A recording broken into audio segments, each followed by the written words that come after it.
the meantime, let's bring up our next panel. I'd like to introduce Austin Arnold, who's the co-founder and co-host of Altcoin Daily, one of the most popular YouTube channels in crypto. Thank you. Great to be here. Absolutely. Could I just have the full panel come up? We'll introduce you here all together. Andy, I see you in the audience.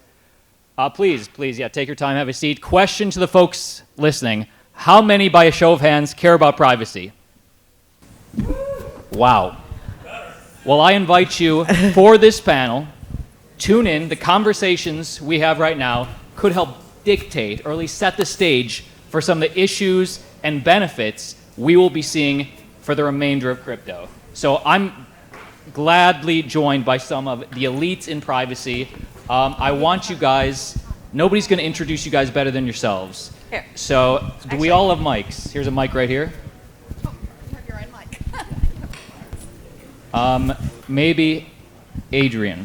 Hi, I'm Adryenn Ashley. I am a venture capitalist, the founder of Slay Ventures, but in a previous life, I was the founder of a naughty dating app for good girls that gets women laid, and it required privacy and consent and blockchain. This is going to be a super fun conversation. You guys might want to whip out your phones. We're going to mic drop 10, 20 times, you know. I can't wait for the app that gets men laid. Just kidding. Andy, please. Hi, I'm Andy. I'm a book author. I also run a fund in Singapore. But usually what I do in different conferences is to share. And then, to be honest, I love to talk about privacy. So let's do it. Okay. My name is Seth. I go by the handle MineYourBiz. That's my crypto gamer tag. And I'm a huge privacy advocate, nerd. I will talk about it at times when it's inconvenient. I will talk about it at times when it's apparently literally becoming illegal overnight with some of the solutions that we think are sound. It goes beyond it's probably an affliction. So yeah, in addition to the day job where I manage Blocks Media Group, we're a consulting group or an advisor boutique, depending on how you want to call it. And yeah, we have to be able to evaluate various technologies, not just for market viability, but for technological soundness. So I've been monitoring every major wave in privacy tech in our industry over several years and was the first to publicly interview many privacy-oriented founders, including your own Lisa Loud. So I'm very, very honored to be here. Hi, my name is Sandy Carter, and I'm COO of a company called Unstoppable Domains. We're a digital identity platform, and I'm also the founder of a group called Unstoppable Women of Web3 and AI. We have a big event tomorrow too. Lisa's going to be on there to unveil our announcement tomorrow. So please join us. And thank you guys for having me as well. I want to pose my first question to Seth, although I encourage the whole panel, jump right in, ask each other questions. I'll help steer, but we're in this together. Seth, we've sort of seen what privacy in Web3 can be and sort of maybe how it works, but could you just speak to the why? Why is it so important for you, and why is it so important for the future? Yeah, so I'll start by saying that I feel like I'm no better or worse than any other human, and every single human at various times in their life feel an incredibly strong pull towards privacy. And I don't know that we always understand why, but I do think that it crosses cultures and various political divides. Everywhere you go, there are humans, they feel like they want it. So even if I don't fully understand it, I feel like it's very important for me to protect it for other humans. So yeah, I believe it's a fundamental human right, and that it doesn't matter which government system you work within, it is precious and needs to be preserved. And I'm going to gracefully disagree. Yes, everybody wants it for themselves, but they don't want it for everybody else because they want to know what everybody else is doing, because they're curious, because we have systematically trained them to need that dopamine hit every 30 seconds. Okay, but you're wrong though. So and here's why. Do you shower with no? Actually, don't answer this. I was going to ask if you shower with the curtain open, or if you change with the windows drawn or shut. Literally lived on a lagoon and never even had curtains on it, and 4 years later realized that the people who were driving by in the boats one day just for giggles, I was like, I'm going to wave. I waved. He waved back, and I realized for 4 years I've been walking around my bedroom naked, sitting on my bed in my underwear, like years. Never had any idea. Yeah, see, and if I do that, the cops get involved really fast. That's just, I'm sorry, but there definitely are gender differences and sex differences, and I think I get the short end of that stick. If you're inside your house, you have the right to privacy. And even Justin Bieber had the right to privacy of not being photographed at his house walking around naked, which they decided to post online on TMZ. The boy's got skills. That's all I got to say. Andy, what are we missing? How do we get consumers to care? Should they care? I think consumer got to really care about it, to be honest. So I give an example. Last year I was with a global top exchange, Bybit anyways. I dealt a lot with Red Bull, so the racing team. And then Sui came onto the picture, Sui, the blockchain. And then we started to talk about how are we going to use the big brand, to get new users on board, right? And then the privacy question is something really big, among our own team and so forth. And then we realized one thing, the most important thing is to get more adoption. And then if the consumers have a lot of different things like, how am I going to create a wallet? What am I going to give up when I create a wallet? Who's going to know my wallet? So after a long debate internally, we thought that the best way to do it is using the ZK technology, right? So you get an NFT. Zero knowledge proof. Oh, sorry, but you get an NFT for free, right? You go there, just put in your email, and then everything is tech done behind the scene, and nobody's going to know what is your wallet. You're not going to find out what's your private key. There's a lot of things that is done. And the user experience is good, privacy is preserved. I think it's a win-win situation. I think that part of thing is really missing, So that's how I look at it. Yeah, and I think that privacy to me means that you get to decide what you want to disclose and what you don't want to disclose. So I work for a company called Unstoppable Domains, and you're able to use your digital identity to sign into applications. But as you sign into a DApp or an application, the app tells you, just like you just talked about, it asks you, I'm going to take this information, and this information. Are you okay with that?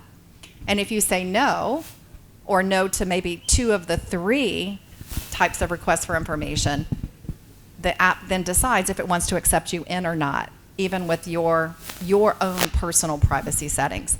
So I love that because then it lets each person decide what they want to share, what they don't want to share. It really still is a human right, but it is a human right that each of us gets to decide because each of us has a different definition of what we want private and what we don't. I think we need to start. Let's just take it simple, right? We want consumers to use this. Great. When I go to a bar, do I really want them to know how much I weigh, where I live, how old I am? I mean, I get carded in Las Vegas. They card you if you look under 30.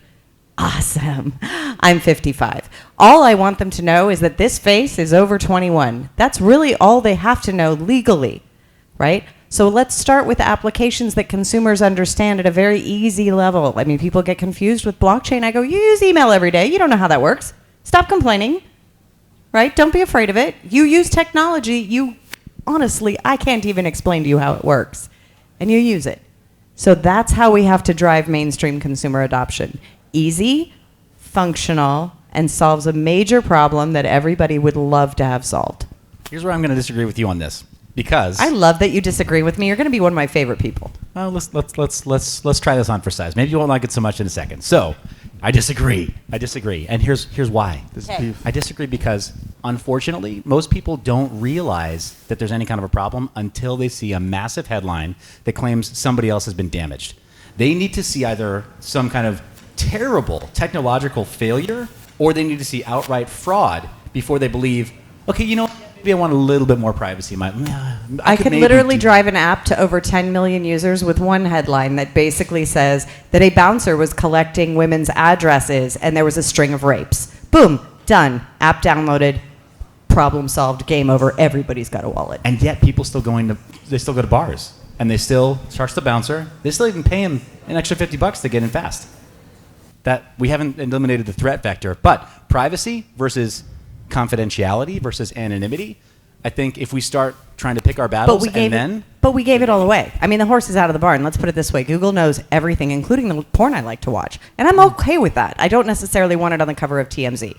However, I do like that my life is much more well organized because Fang knows everything.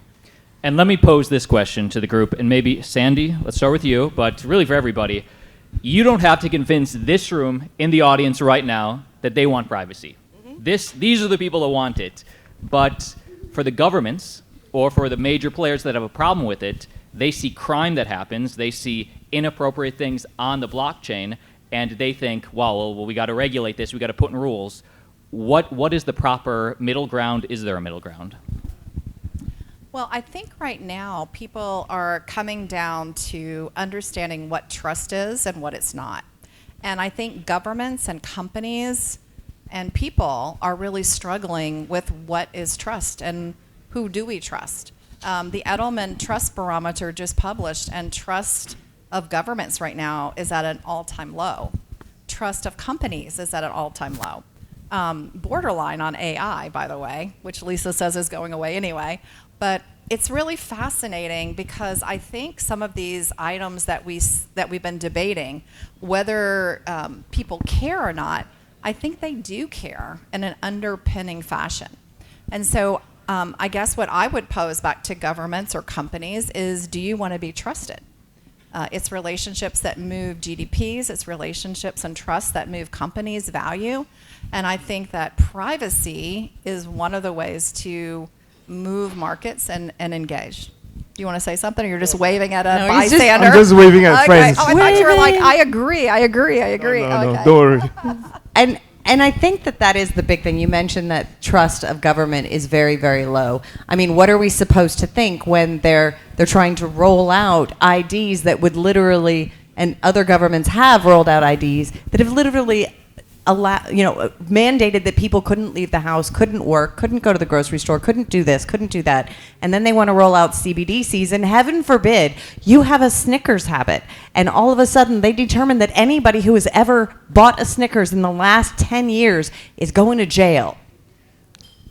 And it could be that innocuous of a thing. Yeah, or let me bring another example. So you ask about what governments think here. I'm just very briefly, this is a matter of public record. There was, at the last conference that I went to in Estonia, a very small Eastern European country, they conduct a public-private roundtable to discuss policy.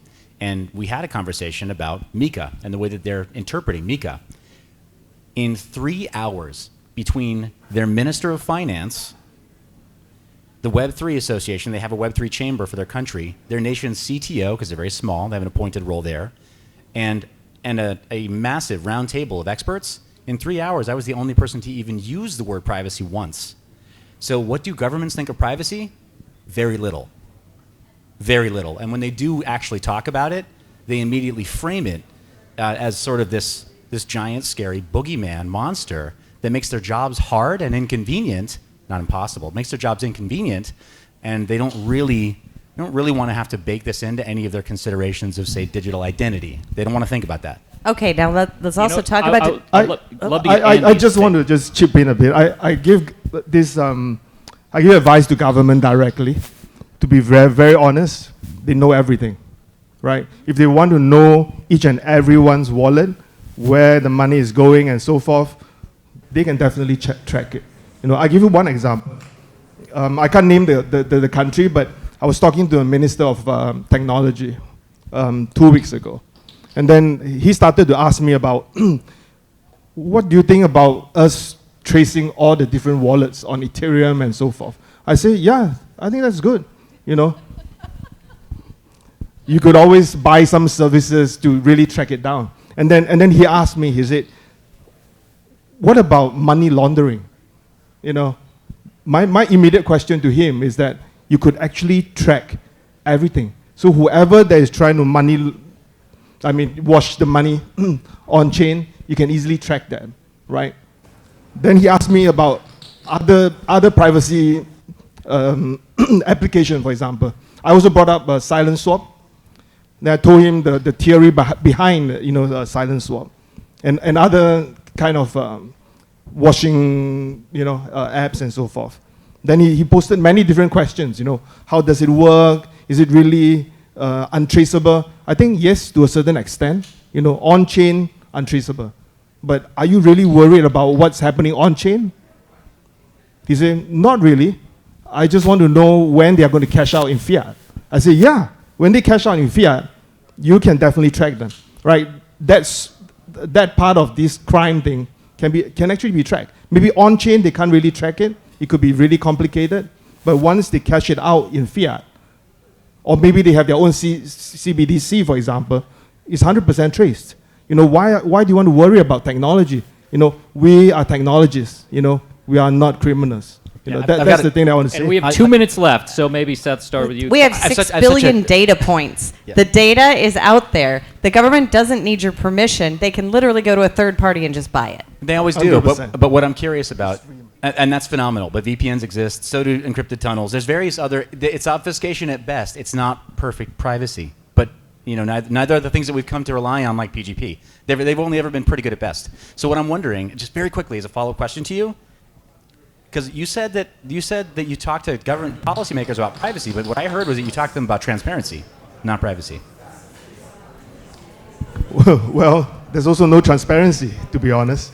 But if you talk to governments, they have their own agenda, right? So again, if you are going there as a Web3 guy, we talk about technology, right? But whatever that we are trying to say right now is a bit more towards the Web2. So what I am trying to propose to them is to use technology to give a bit more edge to everybody, and how they look at data differently, But whatever the case is, there's, it's kind of transparent to them what we are trying to do, in terms of what we are trying to move in terms of money, So it still goes back to the same thing, I think the government needs to volunteer to be the first guinea pig on CBDCs and run every single department on them and make it publicly transparent so we can all do audits and figure out who's spending $600 on a damn toilet seat. I love it. And Sandy, I'd love your final thoughts from you.